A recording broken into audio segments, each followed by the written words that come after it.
Satu, dua. Assalamualaikum warahmatullahi wabarakatuh. Iya, halo Sobat Citra dan Sobat Purnama Sidi dimanapun berada, ketemu lagi. Tapi nggak lagi sih, ini pertama kali first time ya. Betul banget ya, ketemu bareng dia. Dan juga Ricky Wibisana. Ya, hari ini ya ada satu spesial talk show ya.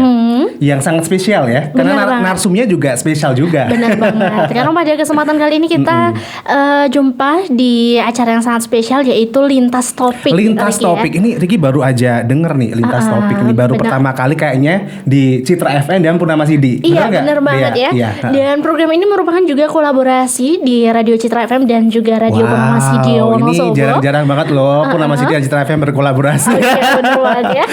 Dan tentunya pada kesempatan kali ini kita akan ngobrol banyak terkait dengan lintas topik ya. Lintas topik. Jadi ini bakal ada topik-topik yang spesial dong dia. Bener banget gitu. Jadi nggak hanya satu topik, tapi kita punya banyak topik yang sudah siap bakal kita bahas. Bakal gitu seru banget pastinya ya. Dan ini bakal hadir seminggu sekali atau bahkan lebih ya. Iya bener banget ya. Insya Allah kita akan hadirnya di 1 minggu sekali. Jika memang dibutuhkan kita akan lebih dari 1 minggu sekali ya. Jadi terus pantengin nih buat Sobat Citra sama Sobat Purnama Sidi sama channel ini ya tadi ya. Lintas topik ya yang biasa mungkin udah pernah lihat di channelnya gitu ya. Oke, kita akan bahas mengenai topik-topik yang sedang hits dan kekinian tentunya ya. Politik boleh? Boleh. Soalnya Ricky juga suka intip-intip politik. Iya, politik Indonesia ya. Ya karena memang sekarang di beberapa daerah sudah mulai aktif gitu ya untuk politik juga. Kayaknya bakal excited banget deh untuk Sobat Citra sama Sobat Purnama Sidi yang menanti-nantikan satu topik yang spesial banget ya dia ya. Iya, tidak hanya lintas topiknya aja yang spesial, tapi juga kita akan menghadirkan narasumber kita yang juga sangat spesial. Hari ini udah ada nih. Benar, udah ada. Berapa orang nih dia? Sekarang sudah ada 2 narasumber kita. Pengen kenalan nih ya. Iya benar banget. Yang pada kesempatan kali ini sudah hadir di tengah-tengah dia dan juga Ricky. Ya bersama dengan Bapak Manito Amin dan juga bersama Bapak Setiawan. Iya. Oke, apa kabar Bapak? Alhamdulillah baik. Ini sumringah sekali nih Bapak. Kelihatan dari wajahnya dan auranya. Auranya lebih muda gitu ya kalau di FM ya. Oke, spesialnya pada kesempatan kali ini dia dan juga Ricky bersama Bapak Manito Amin dan juga Bapak Setiawan, kita akan bahas mengenai topik yang luar biasa dan tentunya topik ini insya Allah akan membawa manfaat juga bagi kita gitu. Nggak sebarang omon-omon aja gitu ya.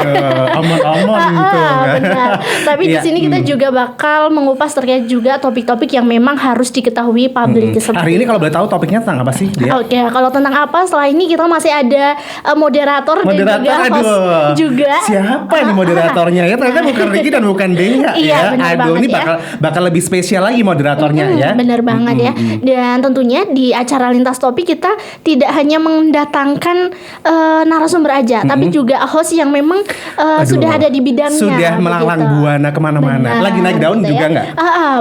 Naik daun sama batangnya juga kan? Naik batang ya kalau ini ya, bukan sekedar daun ya, ya. Bener. Sebatang-batangnya gitu. Ya senang sekali buat sahabat Purnama Sidi dan juga buat Sobat Citra. Dan setelah ini kita masih akan bincang-bincang selama kurang lebih 1 jam ke depan terkait dengan lintas topik aja yang mau kita bahas. Dan acara ini selanjutnya akan kita serahkan ke Mas Ida Agus. Mas Ida Agus, kita sih hello dulu ke Mas Ida Agus, mungkin bisa lewat udah aja terkenal banget ini mah ya kan. Siapa yang nggak tahu Mas Agus ya kan. Dan bersama dengan Mas Ida Agus sudah ada bareng kita, tapi Dea dan juga Ricky akan pamit undur diri ya. Sebagai pembuka nanti untuk di akhir kita bakal muncul lagi. Siap. Monggo Mas Ida Agus untuk acara ini sepenuhnya kita serahkan. Menyerahkan tahta kekuasaan ya. Monggo. Terima kasih ya untuk Sobat Citra dan Sobat Purnama Sidi. Jangan kemana-mana, terus pantengin ini radio. Well, terima kasih Mbak Dea sama Rizky ya. Ini luar biasa banget, saya lihat 2 host muda yang juga sedang naik daun dan batang-batangnya gitu kan. Ulat kali itu kan. Jadi selamat siang narasumber hebat.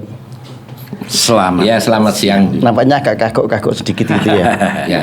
Ini ada persoalan apa? Kenapa diwawancarai bisanya lancar kok jadi agak kagok? Ya sesuatu yang tidak biasanya kan seperti inilah. Tapi kalau adrenalin nanti sudah mulai masuk, baru lebih lancar gitu.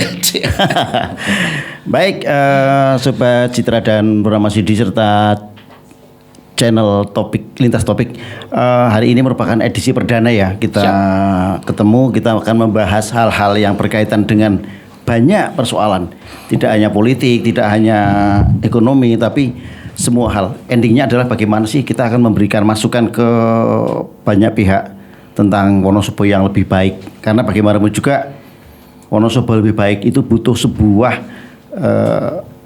partisipasi dari semua pihak. Nah, kita langsung aja ya. Hari-hari terakhir ini masyarakat banyak banget fokuskan pemikirannya pada masalah pilkada. Setelah kita jeda cukup lama ya, di Februari kemarin kita sudah berkontestasi dengan pilihan legislatif, pilpres, kemudian istirahat cukup lama. Nah sekarang ini mulai lagi pilkada. Pak Gendut dan saya nyebutnya Bapak atau Mas ya? Silahkan. Oke. Apapun. Boleh. Kalau saya nyebut kakak kayak pramuka aja berarti. Oke, Mas Gendut. Ya. Saya panggil Mas Gendut nggak apa-apa ya? Ya, monggo. Oke, Mas Gendut. Seberapa penting sih sebetulnya masyarakat sekarang kan mulai nih terlibat pembicaraan baik itu di warung kopi, di alun-alun ataupun di setiap ruang publik, mereka sudah mulai membicarakan. Karena kan di 27 November besok ini kita sudah ada hajatan besar memilih calon pengganti dari Pak Afif ya. Ada 2 kandidat. Di situ ada Pak Afif dan selaku incumbent serta Gus Ita selaku penantang. Nah, seberapa urgent sih sebetulnya pilkada ini dilakukan sekarang ini? Oke, baiklah. Saya mencoba menjawab pertanyaan dari host kita ini. Sesuai dengan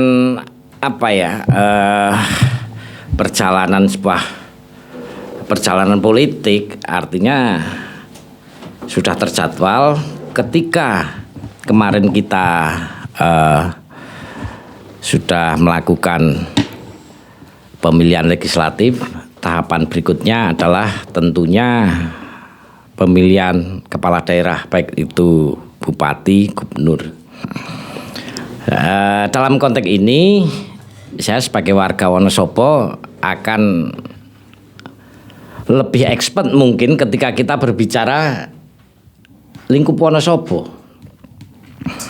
Dalam hal ini saya sebagai salah satu bagian dari tim sukses pasangan calon nomor 1. Artinya pasangan calon Bapak Afif Nur Hidayat dan Bapak Amir Hussein. Kita hari ini membutuhkan pemimpin yang secara kapabilitas, secara kapasitasnya, secara pengalaman pemerintahan maupun yang lain-lain dalam artian paket komplit itu saya lihat ada di sosok Bapak Afif dan Amir Hussein. Kenapa? Sepanjang karir Pak Afif ini, dia mulai dari anggota DPR, di DPR DPRD ya, dalam hal ini DPRD Wonosobo, dia menduduki beberapa jabatan dari ketua komisi sampai pada akhirnya ketua DPRD, sampai pada akhirnya menjabat sebagai bupati di periode pertama kemarin 2020 sampai 2024 ini. Dari tren yang kita lihat sebelum Pak Afif menjabat sampai hari ini, ketika Pak Afif selesai menjabat secara normatif kan beliau harus selesai kemarin ya sebagai bupati. Itu kita lihat beberapa prestasi yang patut kita banggakan. Salah satu contoh konkretnya ketika kita berawal dari urutan buncit nih di urusan daerah yang paling miskin, kita sudah bisa meningkatkan digit menjadi mohon maaf kalau salah dikoreksi, artinya kita naik 2 tingkat di atas kalau nggak salah Kabupaten Pemalang, Banjarnegara dan Brebes atau mana ya, saya ini agak ini. Tapi kira-kira itu kita sudah ada di peringkat. Ini pekerjaan yang tidak mudah menurut saya. Oke, Mas Gidut, Ya. saya cut sebentar. Ya. Sebelum kita bicara lebih jauh tentang Oke. ini pengennya Mas Gidut lari terus kan? Ya, Padahal ya. baru pertanyaan pertama Oke. gitu kan. Saya nggak bisa bayangkan nanti pertanyaan berikutnya. Mas Manito, Ya, seberapa paham masyarakat sekarang secara umum ya, Ya. dengan kontestasi yang akan digelar 27 November besok? Apakah mereka sudah mengetahui, jenengan selaku relawan kayaknya ya? Ya, betul. Nah, apakah masyarakat itu sudah paham betul sih bahwa tanggal 27 besok ada pilkada, ada pemilihan bupati? Dulu kan ketika misalnya pas kampanye pilek, Ya. itu waktunya cukup lama. Betul. Sementara ini hanya 75 hari untuk kampanye, mulai dari deklarasi terus penentuan nomor urut sampai ke nanti masa kampanye hanya 75 hari sampai di 27 November. Ya. Nah, pandangan jenengan selaku relawan seperti apa? Oke, terima kasih. Saya perkenalkan, nama saya Manito Amin, anak desa yang kepingin punya cawe-cawe demi kemajuan Wonosobo secara umum. Untuk pilkada yang akan kita jalani ini, bagi masyarakat ada satu perkembangan yang itu saya melihat itu datangnya tiba-tiba. Maksudnya tiba-tiba? Tiba-tiba itu begini, ada satu perubahan yang menyolok antara keadaan, termasuk kultur politik di dalam masyarakat itu sendiri. Dengan berjalannya waktu dari pileg ke pilkada ini, suatu perkembangan yang luar biasa saya melihat di lapangan seperti itu. Yang notabene seperti itulah ya pileg. Kita semuanya melihat, kita semuanya membuktikan gitu. Tetapi yang pilkada ini nuansanya itu lain. Nuansanya lain. Kayaknya ini bertambah cerdas ini warga masyarakat pemilih dalam pilkada nanti gitu. Jadi ketika pilkada ini berjalan, insya Allah lebih jelas, lebih tepat bagi masyarakat di dalam memilih jagoannya, memilih idolanya, sehingga di sini sudah terlihat siapa yang akan lebih pantas menduduki kontestasi ini sebagai pemenang. Oke, artinya greget di masyarakat berkaitan dengan pilkada ini sudah mulai terlihat. Oh iya, jelas itu, jelas. Alasan Anda apa? Bisa mengatakan bahwa masyarakat sudah mulai greget nih? Ya, lantaran apa yang sudah diperbuat dari paslon masing-masing ini, dua paslon yang lagi bercokol, berkompetisi, itu sudah terlihat di mana sebagaimana tadi yang sudah disampaikan sahabatku, integritas, kapabilitas maupun kredibilitas, sehingga masyarakat sudah tidak terlalu butuh tentang sosialisasi, tetapi masyarakat perubahan menuju sebuah cerdas untuk Wonosobo lebih maju, Wonosobo lebih hebat, itu luar biasa. Sehingga boleh dikatakan ada satu perjalanan politik yang mandiri, yang itu karena beliau masyarakat itu si pemilih, calon pemilih di dalam pilkada ini ada satu gisi yang secara spiritual gitu. Bagaimana aku memilih yang tidak akan salah dalam pilihanku. Seperti itu. Kata kuncinya di situ ada apa? Gizi ya. Aku suka sekali istilah itu ya. Iya. Nah, biasanya kalau gizi berkaitan dengan amunisi dan lain-lain. Iya. Tapi kita tidak akan menyinggung itu. Iya. Gini, Mas, masyarakat memang nggak butuh mungkin hal-hal janji-janji seperti itu. Tapi mereka kan juga membutuhkan sebuah pemahaman tentang siapa sih calon yang akan mewakili mereka selama 5 tahun ke depan.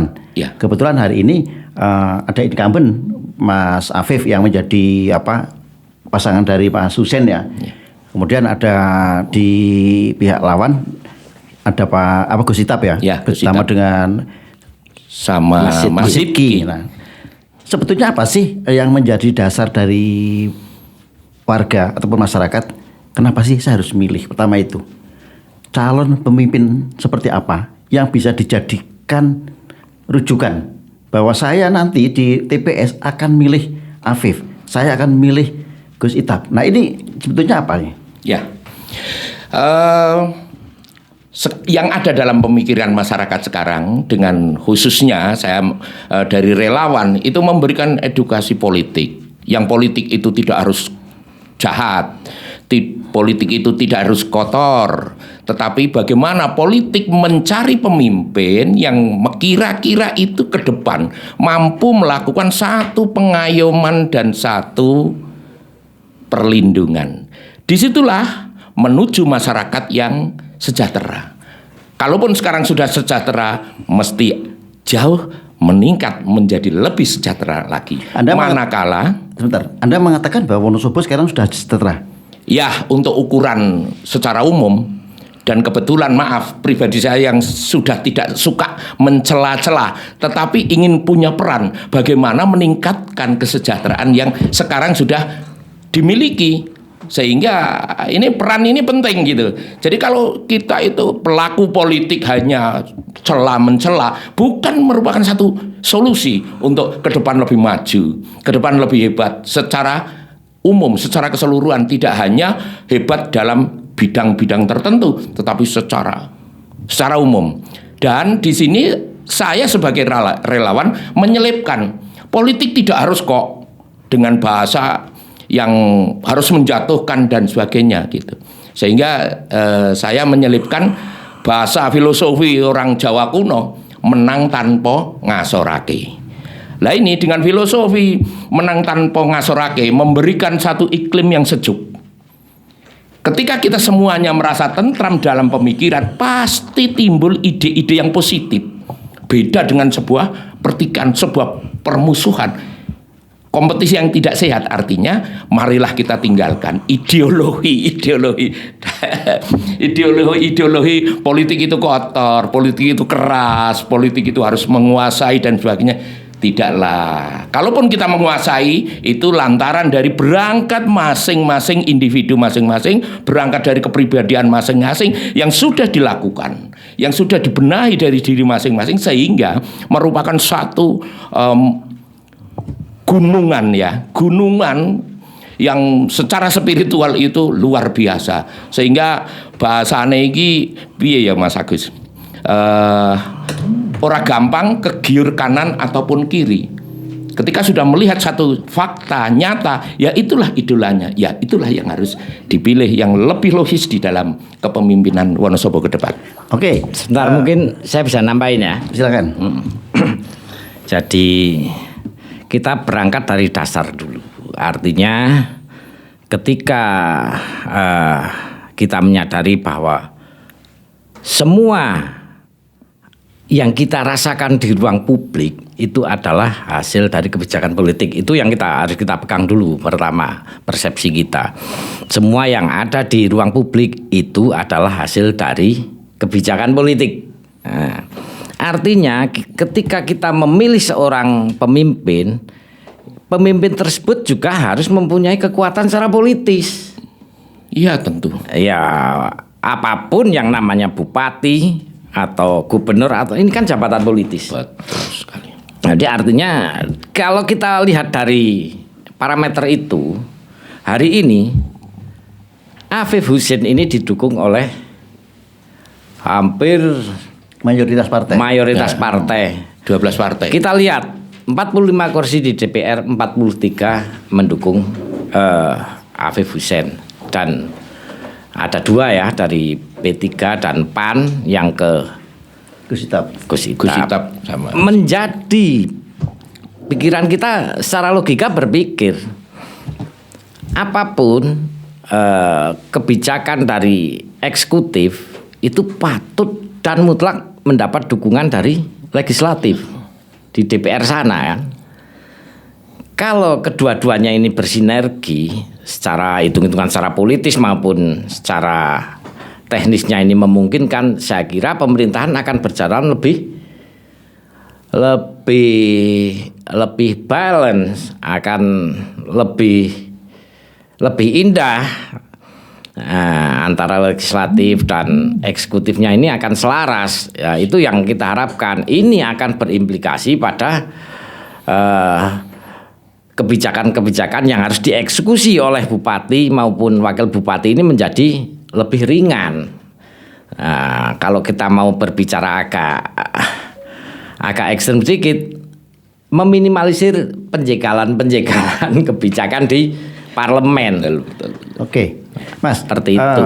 Saya tergelitik ketika di kubu Afif Hussein itu kan didukung oleh mayoritas betul partai-partai gitu kan. Ya. Sementara di Gus Ita banyak 2 partai. Nah, artinya kan memang sekarang mungkin sebuah tren borong partai. Borong partai di mana itu nanti juga implikasinya ketika kandidat itu jadi akan ada hitung-hitungan di legislatif. Ketika kandidat itu jadi tapi dia tidak memiliki kekuatan politis yang memadai, maka akan dijegal. Langkahnya tidak selancar yang memiliki dukungan politik kuat seperti itu kan. Nah, pertanyaannya, apakah itu juga sehat untuk sebuah demokrasi? Sebentar, ini perlu saya koreksi lagi nih. Tadi dari host ini mengatakan ada borong politik. Saya kira enggak. Saya kira tidak, karena partai politik juga akan logis berpikir. Saya kira hampir semua partai politik akan logis mengambil satu keputusan untuk mendukung jago atau kandidat yang punya probabilitas kemenangan lebih besar secara popularitas ataupun apapun, karena ini akan berimplikasi pada elektabilitas elektoral. Nah, kalau menurut saya ini partai-partai sudah benar. Terus di luar itu saya masih bersyukur hari ini ada lawan dari kubu sebelah, yakni Gus Itap dengan Mas Sidki. Yang saya khawatirkan justru ketika terjadi Kotak kosong kosong, seperti 2020 kemarin. Dan di tetangga kabupaten. Kenapa? Karena itu kita akan sangat rugi dengan kotak kosong. Kalaupun kotak kosong menang, artinya ketika kotak kosong menang, haknya kan ada di pemerintah, dalam arti pemerintah pusat, ya kan? Nanti akan ada PJ, ya, yang tentu belum pasti itu akan sesuai dengan keinginan dan harapan masyarakat, ya kan? Suka-suka saya taruh orang saya di sana, kan? Artinya kemenangan ini justru malah ada di pemerintahan, ya kan? Kalau hari ini ada lawan, artinya siapapun besok yang memperoleh kepercayaan dari masyarakat Wonosobo, ya itulah artinya masyarakat Wonosobo menginginkan mereka untuk memimpin Wonosobo. Dan saya harapan saya tentu Pak Afif dan Mas Hussein ini yang akan memimpin di 2024 sampai 2029 kelak. Oke, Mas Hendut. Ya. Didukung oleh banyak partai itu nyaman. Secara langsung seperti itu kan. Dengan tentunya iklan sedikit. Saya ulangi lagi. Ya. Didukung oleh banyak partai itu bagi kandidat nyaman. Ya. Karena memang ibaratnya setengah dari perjalanan dia sudah mengantongi hasil gitu kan. Ya. Cuma implikasinya apakah tidak pada kos politik yang tinggi? Karena nggak ada makan siang gratis dalam politik. Enggak juga. Begini Pak, artinya sebagai incumbent itu sebenarnya 30% sudah modal untuk kemenangan. Dari mana angka itu? Ya ini asumsi saya. Iya, asumsi itu Iya harus kan? dibuktikan juga gitu kan. Paling tidak mereka kan sudah kenal dulu. Siapa Pak Afif? Siapa Pak Hussein? Ya kan? Secara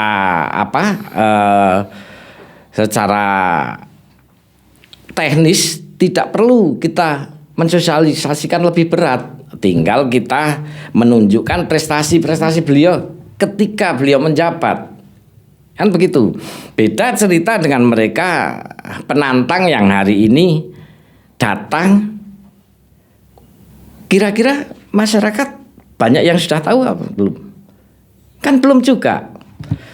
Artinya pekerjaan mereka akan lebih berat untuk itu yang pertama. Dan yang kedua, kalau saya melihat secara politis, partai politik dalam hal ini juga tentu tidak hanya sekedar akan mengusung si A untuk menjadi bupati, si B untuk jadi wakil bupati, enggak. Semua partai politik akan berpikir bagaimana kita mengamankan kursi, meningkatkan perolehan kursi di 2029 kelak. Artinya ada benefit elektoral. Iya, gitu ya? tentu itu harus. Jadi berpikirnya mereka tidak sekedar berpikir pragmatis dan parsial hari ini. Partai ini kan suatu organisasi yang berkegiatan secara sustain, berkelanjutan, ya kan?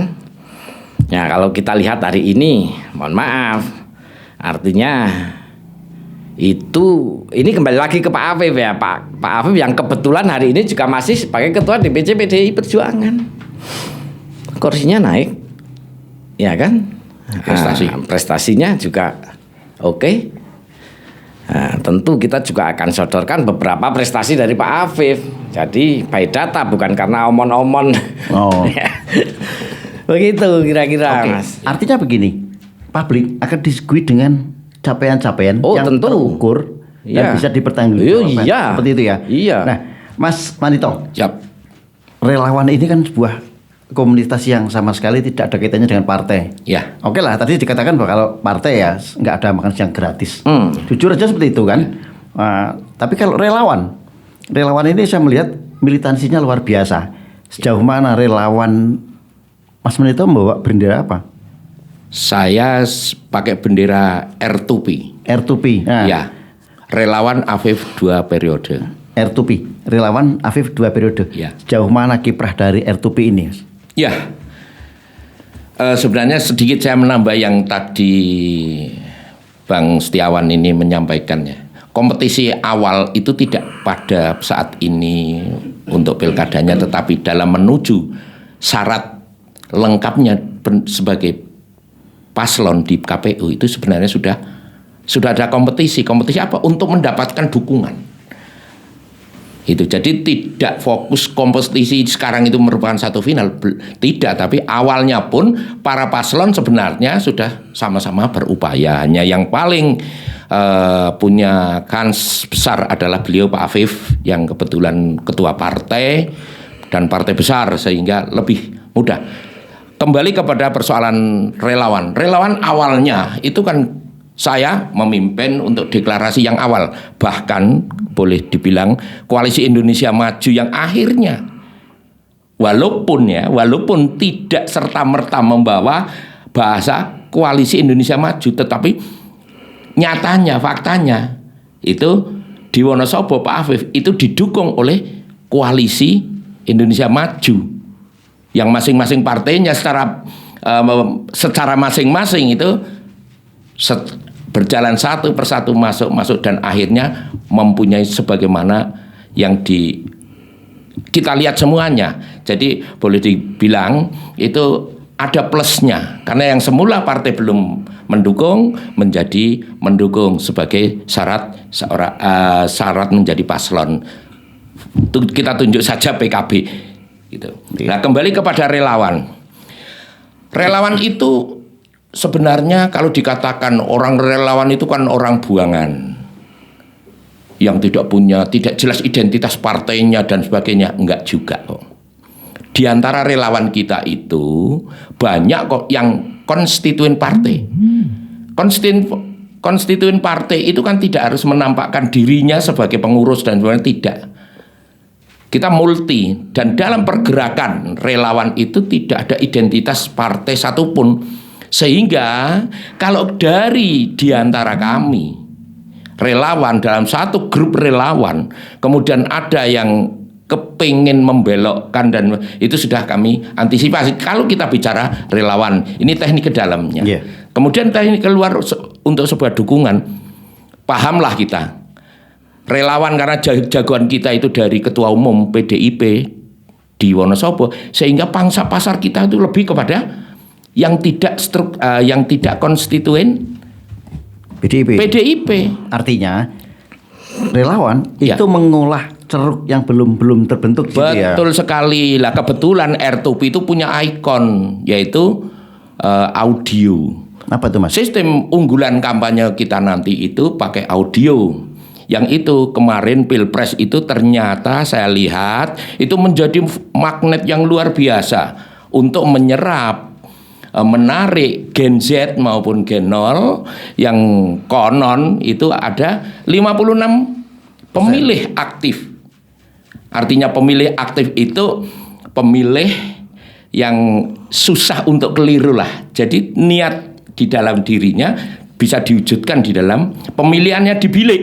Beda dengan pemilih beliau-beliau yang sudah cukup usia dan sebagainya. Maksudnya hati, iya, tapi kadang membuka surat suara saja belum selesai sudah ditoplos melihat gambar. Ini kan jadi sia-sia, artinya tidak lolos dalam pemilihan yang sah. Oke. Gitu. Ya. Nah, relawan tadi saya katakan bahwa jenengan mengatakan bahwa relawan itu juga banyak yang menjadi konstituen partai. Ya. Tapi tidak masuk dalam struktural partai dan lebih nyaman Ya. dengan kayak mungkin Mas Manitor juga ya. Ya. Seperti itu ada keberpihakan dengan partai seperti itu. Ya. Mas, untuk gerakan itu kan butuh operasional. Dari mana relawan itu menghimpun dana? Atau mungkin ada kucuran dana dari kandidat? Nah, ini yang perlu diluruskan gitu. Bengkok ya, Mas? Kembali ke persoalan yang mendasar, namanya aja relawan. Kalau berpikir operasional dan sebagainya, ya jangan ngomong relawan lah gitu. Adapun kelompok relawan kok ada yang mau menyponsori dan sebagainya seperti yang sudah pada didapat, ada memang, kita tidak memungkiri, tapi itu internal di dalam relawan itu sendiri, jadi anggota yang bantingan dan sebagainya dan sebagainya. Yang jelas adalah kepingin ikut eksis di dalam pemenangan, eksis di dalam memilih pemimpin yang proporsional gitu. Jadi kalau dikatakan pemimpin yang top, standarnya apa kan susah kita. Yang jelas yang proporsional aja. Dan kita melihat apa yang sudah diperbuat sebelumnya. Oke. Saya bisa menarik benang merah dari apa yang disampaikan oleh Mas Manito seperti itu ya. Mas Ndut, Ya. persoalan terbesar apa sih sekarang yang dihadapi Wonosobo dan itu bisa menjadi sebuah jualan utama bagi para kandidat, khususnya mungkin karena jenengan ada di kubu incumbent, apa yang itu menjadi sebuah jualan? Iya. Jadi saya kilas balik dulu ke tadi soal borong partai ini masih agak menggelitik bagi saya. Lagi mesti ganjel ya? Masih ganjel. Artinya begini, selain hitung-hitungan logiknya tadi, kalaupun sebagai pasangan calon ini membiayai mereka, saya kira juga tidak salah. Mereka sebagai paslon kan butuh saksi, Pak. Ya kan, butuh saksi, butuh ini untuk di TPS nanti, untuk pengawalan suaranya. Emang dari mana biayanya? Jadi jangan dianggap ketika itu terjadi, ya kita realistis aja. Itu terjadi, ini dianggap membeli partai. Saya rasa ini terlalu transaksional dan sangat menghina demokrasi kalau ini yang terjadi. Oke lah, kita ini kembali ke pertanyaan jenengan itu yang dijual. Tentu kita juga mengamati, menyikapi apa yang belakangan ini menjadi trending, sebuah harapan. Rata-rata mereka akan berbicara soal infrastruktur. Sebentar. Rata-rata infrastruktur menjadi jualan utama. Artinya kondisi infrastruktur di Wonosobo ini masih sangat jauh dari yang diharapkan. Sebentar, kita kan menyikapi apa yang mereka ini. Kadang-kadang kita memberi umpan ke mereka apa sih sebetulnya yang mereka inginkan, dan hari ini paling banyak adalah infrastruktur. Ya. Kita sampaikan di sini adalah jalan. Pak, di sini jalannya kayak gini, itu banyak banget di video jalan. Tapi kita bisa evaluasi juga jalan-jalan yang mereka posting itu kemarin, bisa kita cek hari ini. Ruas Worawari, ruas banyak jalan lah sekarang sudah halus. Ya, kita hanya minta bersabar karena semuanya kan berproses ini. Di samping proses penganggaran juga proses teknis. Peralatan yang selesai sana harus geser ke sini, AMP yang untuk menyediakan sana besok untuk menyediakan sini. Artinya ini sangat apa ya, saling berkaitan. Makanya dalam kesempatan ini saya juga akan menyampaikan bahwa ya karena satu dan lain hal tergantung teknis dan yang lainnya kita bersabar, tapi kita yakin semuanya sudah kita anggarkan dan yang lain sedang berjalan, kita tidak pernah berhenti. Ini semua sedang berjalan untuk ruas-ruas jalan daerah. Oke, nampaknya dari pilkada satu pilkada ke yang lain, persoalan infrastruktur itu memang menjadi jualan baik itu bagi incumbent atau bagi penantang. Iya. Nah, seberapa besar sih sebetulnya anggaran? Nah, kita bicara nih, karena tadi jenengan bicara bahwa ini prestasinya Afif selama 4 tahun memimpin Wonosobo. Efektif 2 tahun setengah Ya, karena COVID. Ya, kemarin COVID ya. Oke. Nah, seberapa besar sih anggaran yang dialokasikan untuk infrastruktur jalan ini? Kalau kita melihat postur APBD kita ya sebetulnya untuk hal ini sangat kecil sekali. Berapa kecilnya? Ya sekitar 200-an. 200 miliar. Kurang dari 400 lah ini ya.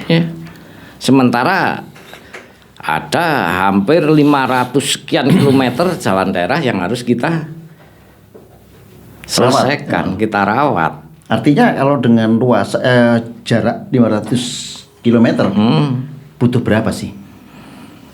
Untuk teknisnya itu saya tidak berkompeten Pak. Tentunya nanti akan kita bicarakan dengan Kepala Dinas PUPR. Tapi dalam hal ini saya pastikan semua sedang dalam on progress. Baik itu dalam progres pengerjaan, progres perencanaan ataupun penganggaran. Itu bisa kita buktikan. Terus yang kedua mungkin karena begini Pak. Acuan kita kan kemiskinan. Terus yang paling dominan dalam penilaian kemiskinan ini apa? Itu yang menjadi masalah. Ketika kita berada di urutan terbawah, apa sih sebabnya? Yang paling vital itu hanya 2 di kita, pendidikan, ya, dan yang lucu ini, jamban. Nah, mengingat kondisi budaya kita, mengingat kontur kita ini kan pegunungan. Banyak aliran-aliran sungai, banyak orang bikin kolam di situ. Jadi agak eman-eman untuk membuat jamban di dalam rumah. Ini jadi persoalan, tapi itu menjadi parameter. Itu loh. Tapi hari ini saya pastikan itu sedang on progress. Di Perkimhub itu untuk kegiatan RTLH sampai hari ini itu ada 3.500 sekian sudah terselesaikan dengan dana hampir 60 miliar. Kekuatan APBD kita itu 10 miliar. Yang mana? Dari mana yang 50 miliar sisanya? Itu ada dari Banqiuprop, ada yang dari pusat, ya pinter-pinternya. Artinya dalam hal ini kita sangat memberi apresiasi pada instansi terkait di bawah kepemimpinan Pak Afif untuk bagaimana caranya bekerja keras kita keluar dari itu, dari kemiskinan. Terus soal pendidikan. Nah, soal pendidikan ini juga menjadi hal yang paling krusial. Tapi hari ini pembangunan fasilitas pendidikan dan olahraga kita berbicara pendidikan itu sangat luar biasa. Ada di sini 22 lembaga PAUD yang kita bikin. Ada 147 SDMI berupa penambahan ruang kelas, ada macam-macam. Ada 78 SMP MTS dan ada 76 TPQ Madin Ponpes. Itu selama pemerintahannya Pak Afif. Yang ini kita fair saja bahwa ini adalah satu capaian dari beliau. Oke, selama memimpin, kebetulan kan Pak Afif ini kan menjabat saat Indonesia dilanda COVID ya, sehingga hampir dikatakan di awal-awal kepemimpinannya dia tidak bisa menjalankan tugas sebagaimana kondisi normal. Nah, saya dari dulu selalu mengatakan bahwa Wonosobo itu dari tingkat pendidikan di Jawa Tengah itu memegang peringkat kalau nggak pertama, kedua, dari bawah. Iya, dari bawah gitu. Padahal ya Wonosobo sih pinter-pinter banyak juga kan. Tapi kita bicara secara umum. Hal apa sih yang menghambat? Kenapa? Tadi jenengan mengatakan bahwa capaian pendidikan secara fisik seperti itu. Nah, sekarang bagaimana capaian secara akademik? Ya, kenapa tingkat pendidikan kita belum meningkat juga gitu kan? Ini kan tantangan dari incumbent, Mas. Bukan tidak meningkat, artinya ketika kita sudah peringkatnya sudah naik secara statistik untuk mereka melek huruf, untuk mereka bisa menyelesaikan pendidikan minimal wajib belajar ya 9 tahun, ini sudah ada peningkatan. Karena faktor itu juga yang menentukan kita keluar dari kemiskinan. Kan seperti itu. Ada banyak kita sudah mengeluarkan dana dari APBD ya untuk dialokasikan ke pengembangan sumber daya. Dalam hal ini bantuan pendidikan, bantuan ini itu dan sebagainya. Pendidikan dalam hal ini termasuk ke pondok pesantren, yang itu yang sudah juga kita anggap satu lembaga pendidikan. Artinya suka tidak suka kita harus fair bahwa ini adalah capaian luar biasa. 2 digit naik itu tidak mudah. Seperti yang jenengan tadi katakan, dalam kepemimpinan yang hanya sekitar 3 tahun setengah ini, berapa lama kita diajar COVID? Yang semua sektor akan stuck di situ, semua dana berhenti di situ untuk direfocusing, ya kan? Kita masih bisa beranjak 2 level. Itu capaian yang luar biasa. Betul. Oke, saya semakin tertarik sebetulnya dengan materi-materi yang disampaikan oleh Mas Gendut maupun Mas Manito. Jadi seperti ini. Afif memimpin tidak utuh selama 5 tahun. 5 tahun ya. Betul kan? Ya. Hanya sekian, sekarang berapa? 3,5 tahun. Gitu kan. Efektifnya apalagi ketika COVID, anggaran refocusing seperti itu.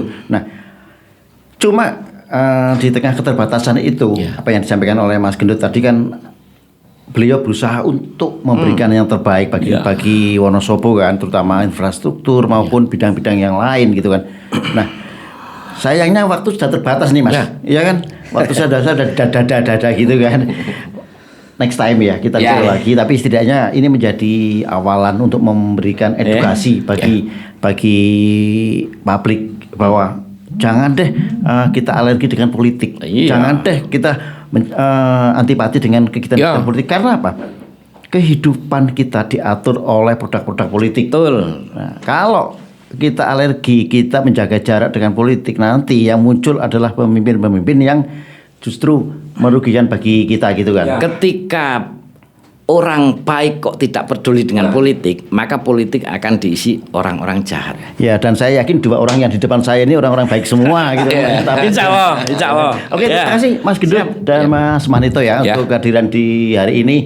Semoga bincang-bincang kita bisa memberikan manfaat untuk publik dan jangan sungkan kalau mungkin suatu saat kita undang lagi. Siap. Karena masih banyak hal yang harus kita kulik Ya. gitu kan. Ini baru kulitnya aja. Iya, ini baru Yang lebih kulit. tajam lagi nanti. Kulit aja baru kulit ari kan. Kulit ari. Oke, ya makasih dan waktu selanjutnya saya berikan ke Mbak Dea dan Mas Ricky gitu kan.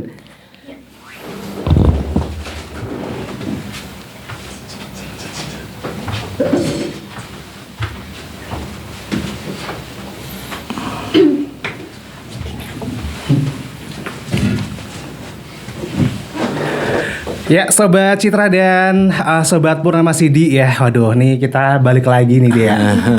Ya Pak ya. Waduh, ini topiknya lumayan berat gak sih? Iya, bener banget. Padahal ini baru kulit arinya katanya. Bakal lebih tajam lagi ya. Mungkin ada yang penasaran nih tadi apa namanya hostnya siapa gitu kan? Benar, tadi ada Mas Ida Agus. Mas Ida Agus, mungkin penasaran sama suaranya kok seksi banget gitu kan? Waduh, boleh kenalan gitu kan? Waduh. Dan ini bincang-bincang kita pada kesempatan ini menarik sekali. Iya, Mas. iya, iya. Dan ini tadi disampaikan bahwa ini masih tipis sekali Bapak ya. Iya. Masih kulit ari. Awalan. Awalannya ya, waduh. Sampai ke dagingnya gitu. Iya. Berarti ini bakal ketemu lagi dong sama bapak-bapak ini. Baru Waduh. opening. Oke, senang sekali dan Iya. bagi Sobat Citra dan juga buat sahabat Purnama Sidi dimanapun Anda berada, selalu ikuti acara kami di Lintas Topik dan nanti masih akan banyak topik yang akan kita kupas dan akan kita bahas Bapak ya.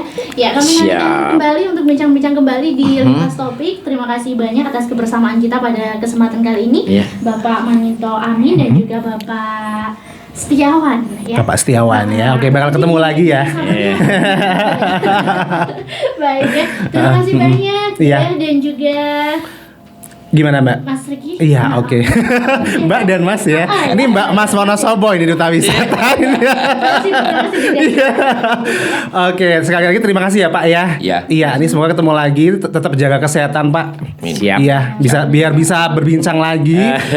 Kalau bisa banyak bincang-bincang itu kan makin muda ya Pak ya. Seperti bapak-bapak ini. Pakai susuk apa ini Pak? Susu 2000 ya.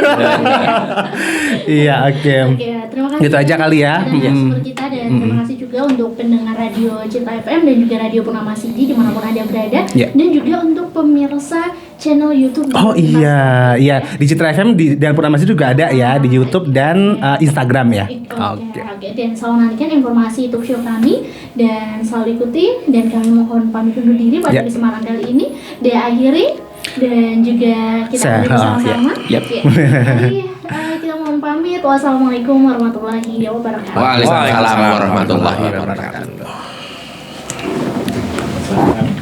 Oh, dia tadi dari foto ya? Sudah.